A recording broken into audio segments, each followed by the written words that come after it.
निम्नलिखित में से कौन सी अवसर का प्रकार है? निम्नलिखित में से कौन सी अवसर का प्रकार है? ऑप्शन दिया इसमें पर्यावरण विद्वान अवसर, ए, बी निर्मित अवसर और सी दिया उपयुक्त में से दोनों। क्या आंसर होगा? उपयुक्त में से दोनों। पर्यावरण विद्वान अवसर और निर्मित अवसर दोनों अवसर होता है। यह पूछा हुआ क्वेश्चन है, मॉडल सेट जो आया है उसमें भी दिया हुआ है। निम्नलिखित में से कौन सा अवसर का प्रकार है? तो इसमें दिया है प्रथम अवसर, निर्मित अवसर। कौन सा है? निर्मित अवसर है इसका आंसर। ठीक है। 4 नंबर क्वेश्चन, निम्नलिखित में से कौन सा अवसर बोध का तत्व है? कौन सा अवसर बोध का तत्व है? ऑप्शन ए समझ की शक्ति, ऑप्शन बी परिवर्तन पर नजर, ऑप्शन सी न परिवर्तनीय गुण और ऑप्शन डी इनमें से सभी। क्या होगा आंसर इसका? इनमें से सभी। ठीक है। और 5 नंबर क्वेश्चन दिया है अवसर और उद्यमी के मध्य संबंध है। अवसर और उद्यमी के मध्य क्या संबंध है? पानी और मछली का या पशु और जंगल का? पानी और मछली का। किसी निश्चित निर्णय के पूर्व आंतरिक संसाधन पर ध्यान देना होता है।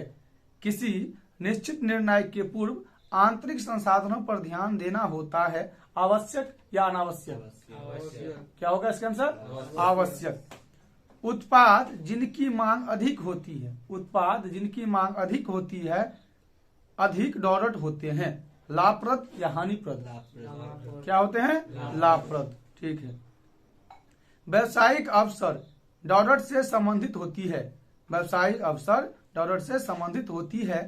तो इसका ऑप्शन ए दिया है वाणिज्य साम्याव परिवर्तन से परियोजनाओं से सॉरी, और बी में दिया उसका व्यक्तिगत साम्याव परियोजनाओं से। क्या होगा? वाणिज्य साम्याव परियोजनाओं से। वाणिज्य। निम्नलिखित में से कौन सी व्यवसाय से जुड़ी एक समस्या है? लाभ, मुद्रा, बिक्री, जोखिम प्रबंध? नहीं, इसका आंसर होगा जोखिम प्रबंध। ठीक है। अगला क्वेश्चन तुम्हारा दिया हुआ पर्यावरण अथवा वातावरण का सूक्ष्म अध्ययन से। ठीक है। निम्नलिखित में से कौन पर्यावरण का प्रकार है? निम्नलिखित में से कौन पर्यावरण का प्रकार है? तो ऑप्शन दिया है आंतरिक पर्यावरण, ए, बी बाह्य पर्यावरण और सी उपयुक्त में से दोनों। क्या होगा इसका? उपयुक्त में से दोनों। आंतरिक पर्यावरण और बाह्य पर्यावरण दोनों होता है। निम्न में से किसके पर्यावरण अथवा वातावरण का महत्व है? निम्न में से किसके पर्यावरण अथवा वातावरण का महत्व है? अवसर की खोज, ए, बी अस्तित्व बनाए रखने में, सी सफलता प्राप्त करने में, डी उपयुक्त सभी। इसका आंसर होगा उपयुक्त सभी। आर्थिक नीतियां क्या निर्धारित करती है? आर्थिक नीतियां क्या निर्धारित करती है? इसका ऑप्शन ए दिया है व्यवसाय की दिशा, व्यवसाय की मात्रा, बी, और सी में दिया है व्यवसाय की दशा एवं मात्रा।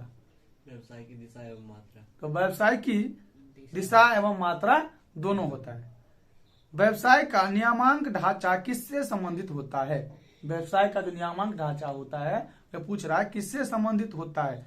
तो उसका पहला ऑप्शन दिया व्यवसाय की दिशा से, व्यवसाय की मात्रा से, व्यवस्थापन से। तो व्यवस्थापन से, व्यवस्था कैसे किया जाता है, उसका मैनेजमेंट कैसे किया जाता है, समझ गया ना? प्रबंध कैसे किया जाता है, इस सब बातों पर ध्यान रखा जाता है। सामाजिक व्यवहार संबंधित नहीं होता है किससे? जनता हेतु वस्तुओं के उत्पादन से, ए, बी लाभ अर्जन की प्रक्रिया से।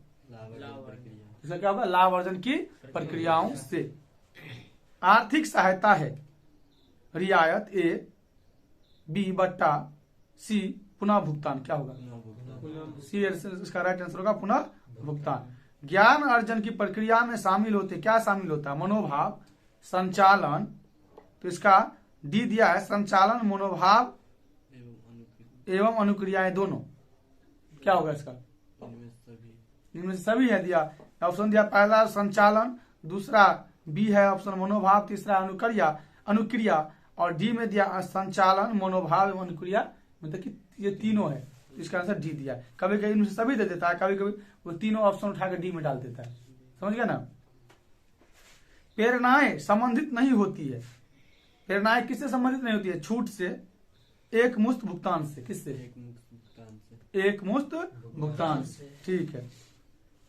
बाजार मूल्यांकन के लिए निम्नलिखित बातें आवश्यक है, पूर्ति ऑप्शन ए, बी मांग, सी प्रतिस्पर्धा की प्रकृति, डी उपयुक्त सभी। तो बाजार मूल्यांकन के लिए पूर्ति, मांग, प्रतिस्पर्धा की प्रकृति और उपयुक्त सभी की आवश्यकताएं होती है। बाजार मूल्यांकन को कौन सा तत्व प्रभावित नहीं करता? मांग, सूक्ष्म वातावरण, विपणन मध्यस्थ, प्रतियोगी। क्या नहीं करता है?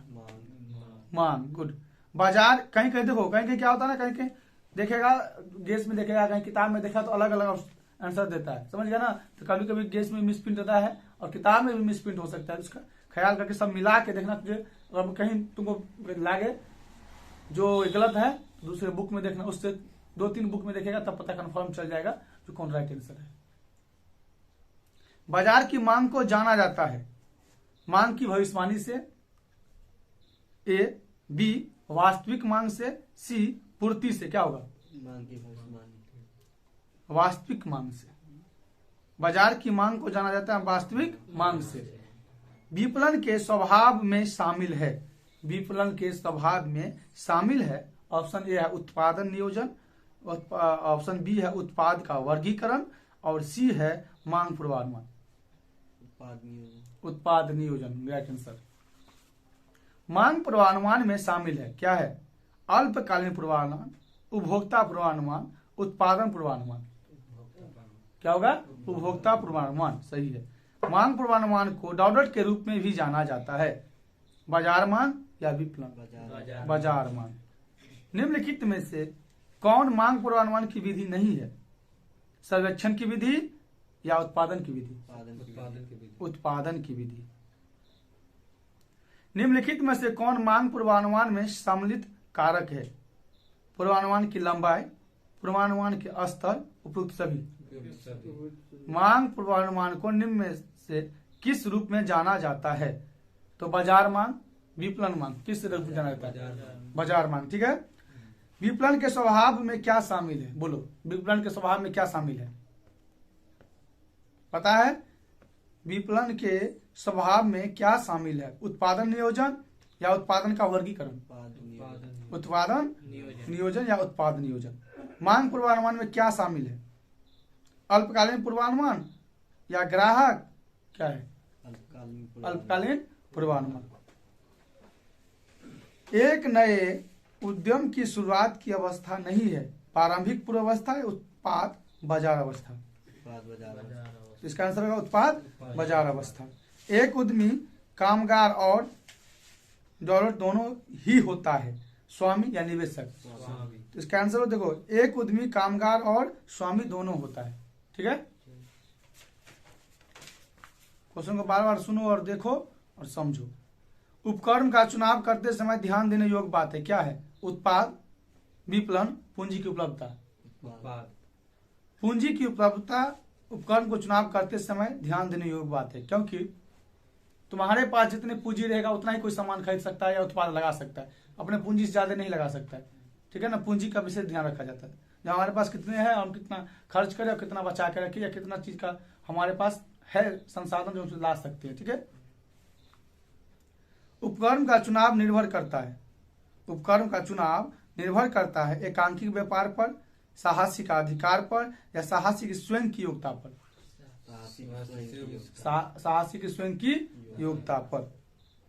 सफल उपकरण की आवश्यक शर्त है सुप्रभाषित संस्थागत लक्ष्य, महत्वपूर्ण नियोजन या सी ए बी दोनों? ए बी दोनों। अगला है तुम्हारा, व्यवसाय की समान योजनाओं का निर्माण आप कैसे करेंगे? उत्पादन नियोजन करके, लागत नियोजन करके, वित्तीय नियोजन करके, उपयुक्त सभी करके। क्या होगा इसमें? उपयुक्त सभी करके। नियोजन है उद्देश्यमुखी, मानसिक प्रक्रिया, इनमें से जब इनमें से सभी आए तो एक बात याद रखना, कभी कभी क्या होता है ना, जो इनमें से कौन महत्वपूर्ण है, कभी कोई क्वेश्चन ऐसा जो सबसे ज्यादा महत्वपूर्ण हो, कंफर्म हो, नहीं इसका ए आंसर है और इनमें से सभी भी दिया है, तो तुम ए को मारना। बात समझ रहे हैं? जॉर्ज आर टेरी के अनुसार नियोजन के प्रकार है 4 या 6? तो जॉर्ज आर टेरी के अनुसार नियोजन के प्रकार है 4। नियोजन होता है अल्पकालीन, मध्यकालीन, दीर्घकालीन, इनमें से सभी अवधियों के लिए। तो नियोजन होता है अर्धकालीन, मध्यकालीन, दीर्घकालीन। नियोजन आधारित है भविष्य पर या भूतकाल पर, भविष्य पर। कहीं कहीं देखो नियोजन होता है ना, भविष्य के निर्णय लेते हैं, क्या करना है, कैसे करना है, कब करना है और किसके माध्यम से किया जाना है, इन बातों का निर्णय लेना ही नियोजन कहलाता है। समझ गए ना बात? नियोजन आधारित है किस पर? भविष्य पर। निर्णय लेने में सहायक है नीतियां या उद्देश्य? तो निर्णय लेने में नीतियां सहायक है। नियोजन में शामिल होता है क्या करना है, कब करना है, कैसे करना है, उपयुक्त सभी। कार्यक्रम का निर्धारण आवश्यक है वैज्ञानिक के लिए। प्रबंध या नियोजन? प्रबंध। नियोजन एक प्रक्रिया है, क्या है? नियोजन संगठित उद्देश्य निर्धारित प्रक्रियाएं है। जितना अधिक से अधिक ऑब्जेक्टिव कंफर्म करेगा और सब्जेक्टिव को समझेगा उतना अधिक नंबर आएगा। नियोजन संगठित है प्रबंध द्वारा या वैज्ञानिक द्वारा? प्रबंध द्वारा। एक अच्छी योजना होती है लोचपूर्ण या समय देने वाला? लोचपूर्ण। प्रत्येक नया व्यवसायिक अवसर होता है अद्वितीय या कठिन?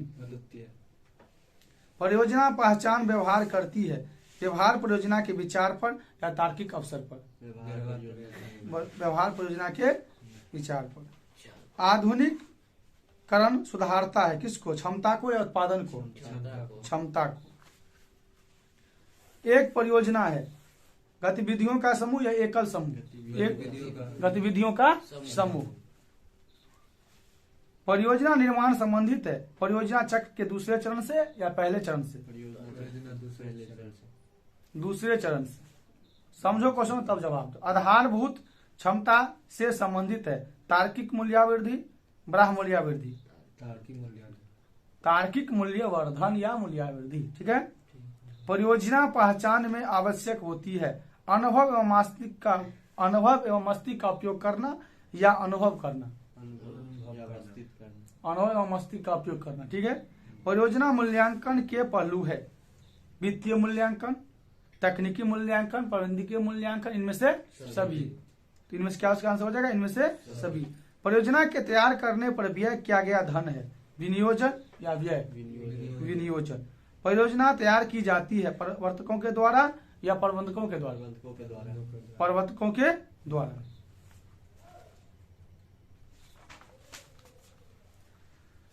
शुद्ध वर्तमान मूल्य विधि संबंधित है। शुद्ध वर्तमान मूल्य विधि संबंधित है मुद्रा का समाई मूल्य से, मुद्रा का बढ़े हुए मूल्य से, सभी भावी वर्तमान मूल्य से। इसका क्या होगा? सभी भावी वर्तमान मूल्य से। बोनस निर्णय के निर्धारक है। बोनस निर्णय के निर्धारक है लाभों की मात्रा ऑप्शन ए, कोषों में तरलता ऑप्शन बी, कंपनी की आयु ऑप्शन सी और उपयुक्त सभी ऑप्शन डी। उपयुक्त सभी। संयुक्त पूंजी वाली कंपनी के लिए लाभांश देना है। संयुक्त पूंजी वाली कंपनी के लिए लाभांश देना है ऐच्छिक अनिवार्य। क्या देना है उसको? ऐच्छिक। अस्थायी पूंजी का स्रोत नहीं है। ऋण पत्र का निर्गमन, अंशों का निर्गमन, ऋणदाता। इसका आंसर होगा ऋणदाता। कार्यशील पूंजी का स्रोत है देनदार ऑप्शन ए, बी बैंक अधिक विकर्ष, सी रोकड़ विक्रय और डी उपयुक्त सभी। क्या होगा इसका? कार्यशील पूंजी का स्रोत है उपयुक्त सभी। कार्यशील पूंजी का निर्धारण होता है ऑप्शन ए संस्था का आकार, ऑप्शन बी निर्माण प्रक्रिया की अवधि और ऑप्शन सी कच्चे माल की उपलब्धता।